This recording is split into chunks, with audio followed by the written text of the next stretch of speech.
everyone, I'm Danielle Goss and welcome to this edition of your Third Age News Brief. In 2012, the divorce rate not only in the good old USA, but worldwide was the highest it has been in 10 years. According to research, 50% of first marriages end in divorce, 67% of second marriages end, and an astonishing 74% of third marriages reach their early demise. Apparently the saying, third time's a charm, does not ring true when it comes to holy matrimony. It is just plain sad. What is worse is that these couples do not realize the path of destruction that divorce leaves behind, not only in their own broken hearts, but those of their children. So what causes this conundrum of trauma? Is it that people just give up too easily? Or are they simply just too selfish to fight, or rather too exhausted to bother trying?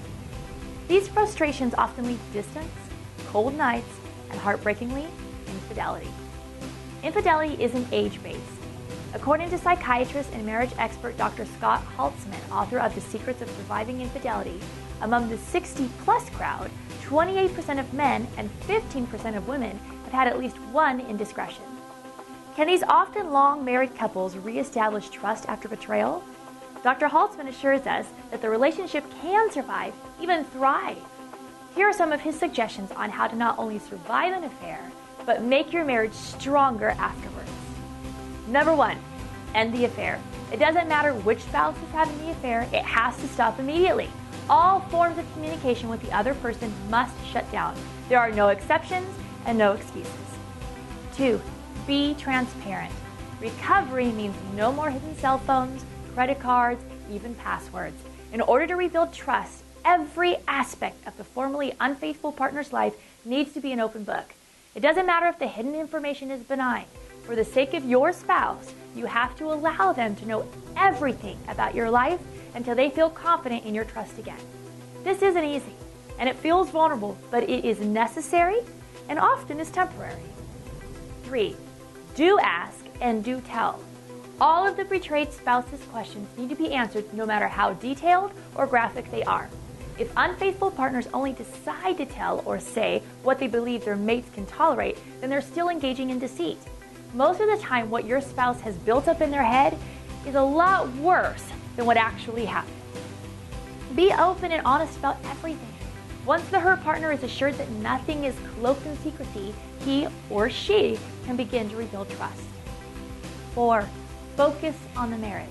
The key to a long-lasting, happy marriage is figuring out what the partner needs and then striving to meet those needs. Also, develop new activities that you both enjoy doing together. Dr. Carrie Chapman, author of The 5 Love Languages, says that each partner needs to discover what it is that fills their partner's love tank. Each person has their own love language and often their own dialect, and most of the time it's completely opposite of your spouse. These 5 love languages are, number 1, acts of service. This could be as simple as doing the laundry, mowing the lawn, or cleaning the dishes. 2, words of affirmation. Compliments go a long way to a dried up soul. 3, gifts.